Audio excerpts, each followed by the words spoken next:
Assalamualaikum warahmatullahi wabarakatuh. Perkenalkan, nama saya Marsana Sabrila dari kelas 10 Farmasi 1. Di sini saya akan presentasikan tugas pengenalan alat dan bahan laboratorium. Pertama-tama saya akan membacakan Quran Surat Al-Anfal ayat 72 tentang kontrol diri. A'udzubillahi minasyaitonirrajim. Bismillahirrahmanirrahim. Innalladzina amanu wa hajaru wa jahadu bi amwalihim wa anfusihim fi sabilillah walladzina awaw wa nasaru ulaika ba'duhum awliya'u ba'di walladzina amanu wa lam yuhajiru malakum min walayatihim min syai'in hatta yuhajiru wa inistansarukum fid dina fa'alaikum nasru illa ala qaumin bainakum wa bainahum misaq wallahu bima ta'maluna basyir. Artinya, sesungguhnya orang-orang yang beriman dan berhijrah serta berhijrah dengan harta dan jiwanya pada jalan Allah dan orang-orang yang memberikan tempat kediaman dan pertolongan atau kepada orang-orang muhajirin. Mereka itu satu sama lain lindung melindungi dan terhadap orang-orang yang beriman tetapi belum berhijrah, maka tidak kewajiban sedikit pun atasmu melindungi mereka sebelum mereka berhijrah. Akan tetapi, jika mereka meminta pertolongan kepadamu dalam urusan pembelaan agama, maka kamu wajib memberikan pertolongan kecuali terhadap kaum yang telah ada perjanjian antara kamu dengan mereka, dan Allah Maha melihat apa yang kamu kerjakan. Shadaqallahul azim. Kedua, latar belakang. Latar belakang yaitu pengenalan alat praktikum penting digunakan untuk keselamatan kerja dalam melakukan proses penelitian. Selain itu juga, pengenalan alat praktikum bertujuan agar mahasiswa mengetahui nama dan fungsi dari alat tersebut. Sejarah. Sejarah laboratorium pertama kali dikenal dalam pembelajaran sains di Amerika Serikat. Pendidikan sains awalnya dianggap sebagai studi visual alam atau Elliot, Stewart, dan Lagowski 2008 karena pengalaman yang ditemui di lingkungan hidup manusia dibawa ke bangku kuliah atau sepotong alam dibawa ke ruang kelas sebagai bahan pembelajaran. Dari sini para pemimpin fase awal di Amerika seperti Franklin dan Jefferson sangat menekankan pentingnya pendidikan sains awalnya. Pendidikan yang menggunakan laboratorium dan metode laboratorium tidak digunakan di Amerika Serikat. Sampai pertengahan abad ke-19, sejarah pendidikan laboratorium memberitahu kita tentang perkembangannya. Meskipun ada laboratorium kimia, baik di Amerika Serikat dan di Eropa, penggunaan laboratorium untuk tujuan pendidikan berasal dari Jerman atau Gut 1936. Ada laboratorium pendidikan pada akhir tahun 1700-an di Amerika Serikat, tetapi pengaruh sarjana Jerman Justin von Liebig membuat pendidikan laboratorium jauh lebih luas. Alat pelindungan diri laboratorium. Kacamata laboratorium fungsinya untuk melindungi mata dari percikan bahan kimia. Jas laboratorium fungsinya melindungi tubuh dari percikan bahan kimia. Sarung tangan fungsinya melindungi kulit dari bahan kimia. Penutup kepala fungsinya untuk melindungi atau mencegah jatuhnya mikroorganisme yang ada di rambut dan kulit kepala petugas. Masker fungsinya melindungi pernafasan dari risiko paparan gas, uap, debu, atau udara terkontaminasi atau beracun, korosi, atau yang bersifat rangsangan. Sepatu fungsinya melindungi kaki dari bahan kimia.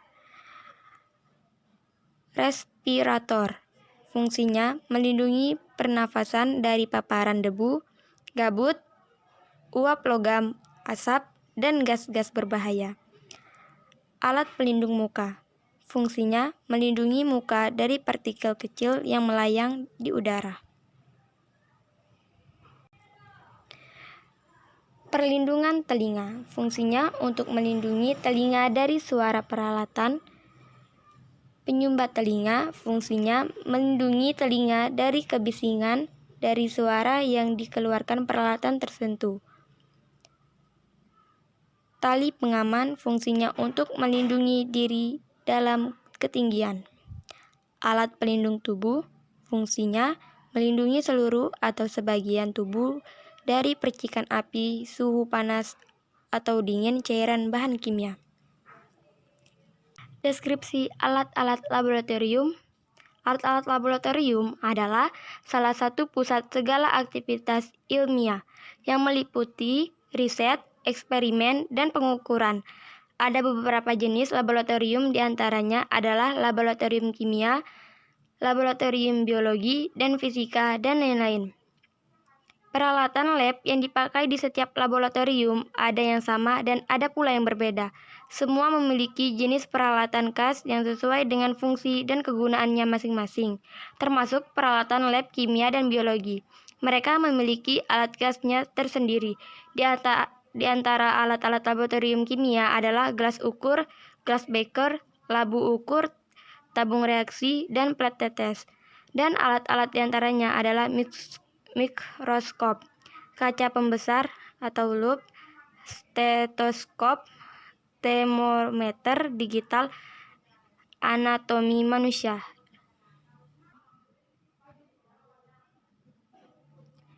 Beker gelas. Prinsip kerja wadah larutan skala pada badan gelas digunakan untuk mengukur larutan secara tidak teliti.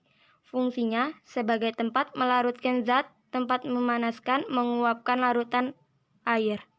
Labu Erlenmeyer.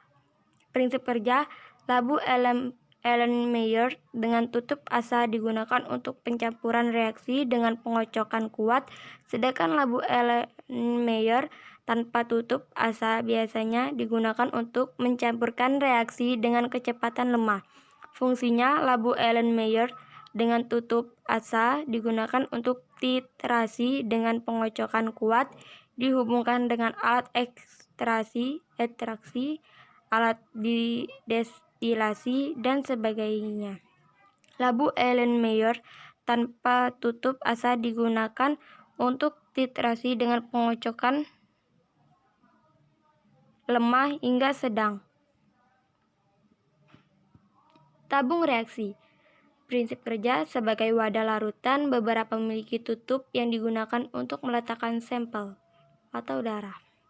Fungsinya mereaksikan larutan untuk memanaskan sampel atau cairan. Labu ukur. Prinsip kerjanya, labu ukur memiliki ketelitian tinggi sehingga sering digunakan untuk mengukur larutan secara teliti. Fungsinya digunakan untuk mencampurkan larutan. Corong. Prinsip kerja, membantu memasukkan cairan dalam suatu wadah dengan ukuran mulut kecil. Fungsinya digunakan untuk menyaring zat cair atau sampel padat. Gelas ukur. Prinsip kerjanya mengukur cairan secara tidak teliti dan tidak masuk dalam perhitungan. Fungsinya dapat digunakan untuk merendam pipet dalam asam pencuci. Gelas ukur yang dilengkapi dengan tutup asa digunakan untuk melarutkan zat hingga volume tertentu. Buret. Prinsip kerjanya, buret harus bersih, kering, dan bebas lemak sebelum digunakan. Sebelum titrasi dimulai, pastikan tidak ada gelembung udara di bawah kran karena menyebabkan kesalahan saat melakukan titrasi. Fungsinya memberikan secara tetes demi tetes sejumlah volume larutan yang diketahui dengan teliti pada proses titrasi. Gelas arloji. Prinsip kerja wadah penimbangan zat padat, fungsinya wadah menimbang zat padat dan untuk menutup labu pada proses pemanasan. Pipet volume, prinsip kerja memipet atau memindahkan volume cairan dengan teliti atau seksama. Fungsinya memipet atau memindahkan volume cairan dengan teliti. Pipet ukur, prinsip kerja memipet cairan secara kurang teliti dan tidak masuk dalam perhitungan pada penetapan kadar. Fungsinya digunakan untuk mengambil, memindahkan, atau memipet sejumlah volume secara tidak teliti. Desikator, prinsip kerja mendinginkan, mengeringkan, atau menyimpan zat atau bahan. Fungsinya digunakan untuk mendinginkan bahan atau alat gelas, misalnya krus, porselin, botol timbang, setelah dipanaskan dan akan ditimbang. Mengeringkan bahan atau menyimpan zat atau bahan yang harus dilindungi terhadap pengaruh kelembapan udara. Batang pengaduk, prinsip kerja mengaduk larutan atau suspense dalam wadah. Fungsinya digunakan untuk mengaduk larutan atau suspensi yang umumnya berada pada gelas kimia. Erlenmeyer atau tabung reaksi digunakan pula sebagai alat bantu untuk memindahkan cairan dari suatu bejana ke bejana lain. Corong Buchner, prinsip kerjanya menyaring bahan kasar dengan cairan penyaring atau pelarut. Fungsinya digunakan untuk menyaring dengan cepat, terutama jika digunakan pelarut yang mudah menguap. Krus, prinsip kerja praktikum analisis laboratorium sehari-hari untuk pengabuan zat pada analisis gravimetri. Fungsinya umumnya digunakan untuk membakar, mengarangkan, mengabungkan zat pada analisis gravimetri. Kondensor, prinsip kerja zat dipanaskan, kemudian uap panas akan naik lalu dialirkan air dingin melalui selang hingga uap panas tadi tidak lepas ke udara, tetapi kembali mengembun dan jatuh lagi ke bawah. Pada prinsip kerja kondensor, volume dari larutan yang dipanaskan akan konstan karena tidak ada uap yang lepas ke udara. Fungsinya digunakan untuk menggabungkan atau mendinginkan uap yang terjadi pada proses reaksi sintesa atau pada sistem destilasi, ekstraksi, sponifikasi, esterifikasi, metilasi, dan sebagainya. Cawan porselen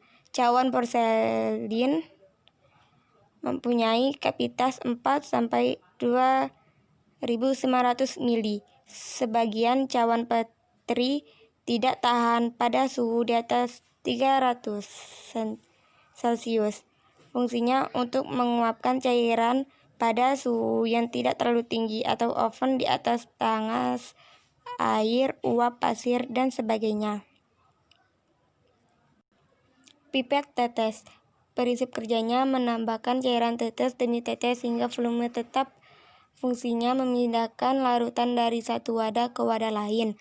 Labu iodium, prinsip kerjanya memasukkan sampel dalam labu iodium dan tutup dengan rapat. Jangan sampai ada gelembung udara di dalamnya. Fungsinya, adapun kegunaan labu iodium adalah untuk mereaksikan zat yang biasanya menghasilkan iodium. Bunsen, prinsip kerjanya pemanas yang bentuknya seperti tabung yang berisi bahan bakar dan memiliki sumbu yang dapat menghasilkan api. Bahan bakarnya macam-macam, ada yang dari alkohol, spiritus, dan minyak gas. Fungsinya untuk menciptakan suasana steril. Corong pisah, prinsip kerjanya mengekstraksi zat cair dengan zat cair. Fungsinya digunakan untuk ekstraksi zat, dapat pula mengatur aliran zat cair pada proses kromatografi kolom dan reaksi kimia lainnya. Rak tabung reaksi. Prinsip tabung reaksi dimasukkan dalam lubang tabung sesuai ukurannya. Fungsinya digunakan untuk menempatkan tabung reaksi sesuai ukuran tabung. Penjepit tabung. Prinsip kerjanya, tekan penekan pada penjepit, kemudian jepitkan pada tabung reaksi. Fungsinya, alat lab ini digunakan untuk menjepit tabung reaksi pada saat dipanaskan. Pipet filler. Terbuat dari bola karet kenyal dengan 3 kenop. Bola karet tidak mudah lembek. Fungsinya untuk menghisap larutan yang akan diukur. Botol penetes. Prinsip kerjanya menyimpan dan menetes cairan. Fungsinya digunakan untuk menyimpan cairan indikator, cairan pewarnaan, dan sebagainya. Deskripsi alat-alat yang digunakan untuk pemisahan campuran. Pemisahan campuran dapat dilakukan dengan berbagai cara. Hal ini bergantung dari zat-zat yang menyusun sesuatu campuran tersebut. Zat campuran itu adalah materi yang tersusun dari 2 buah zat murni atau lebih dan masih melihat sifat-sifat yang asli. Dalam kehidupan sehari-hari, kita memang banyak sekali zat campuran seperti udara yang memang terdiri dari oksigen, nitrogen, uap air, dan lain sebagainya. Alat yang digunakan seperti filtrasi, dekantasi, evaporasi. Penggolongan bahan kimia berbahaya. Flammable adalah bahan kimia yang mudah bereaksi dengan oksigen dan dapat menimbulkan kebakaran. Reaksi kebakaran yang amat cepat dapat juga menimbulkan ledakan. Reaktif terhadap air adalah bahan kimia yang amat mudah bereaksi dengan air dengan mengeluarkan panas dan gas yang mudah terbakar. Gas bertekanan adalah gas yang disimpan di bawah tekanan, baik gas yang ditekan maupun gas cair atau gas yang dilarutkan dalam pelarut di bawah tekanan. Menjelaskan penggunaan alat di laboratorium dengan menggunakan deskripsi teks. Pipet bola digunakan untuk menyedot dan mengeluarkan larutan. Tanda S pada pipet bola digunakan untuk menyedot larutan dan tanda X digunakan untuk mengeluarkan cairan. Sedangkan tanda A digunakan untuk mengambilkan bentuk tengah pipet bola ke bentuk aslinya. Cara menggunakan pipet bola dengan menekan rambu tadi. Tabung reaksi digunakan untuk reaksi sejumlah kecil zat kimia yang sebagian memiliki diameter 1 cm dan tinggi 4 cm. Kondensor digunakan untuk menganalisis lemak dan protein. Cara kerja kondensor dihubungkan dengan shock helix dan vac flash. Burat terbuat dari kaca yang terdiri dari tabung panjang dan bagian bawah ditutup dengan keran yang berfungsi untuk mengatur keluarnya cairan. Alat ini digunakan untuk melakukan titrasi. Termometer berfungsi untuk mengukur suhu. Cara penggunaannya adalah dengan meletakkan termometer pada suatu bentuk yang akan diukur suhunya. Ada 2 jenis spatula, yaitu spatula kaca dan spatula logam. Spatula kaca berfungsi untuk mencocokkan larutan, sedangkan spatula logam berfungsi untuk mengambil larutan dan mengaduk larutan. Shock helix berfungsi untuk menganalisa lemak jika dikombinasikan dengan larutan lemak dan kondisioner. Kesimpulan, dapat mengetahui alat-alat yang ada di laboratorium serta fungsi dari masing-masing alatnya, serta kita mengetahui alat-alat perlindungan diri dari laboratorium, serta kita dapat mengingatkan wawasan dan pengetahuan kita. Terima kasih. Wassalamualaikum warahmatullahi wabarakatuh.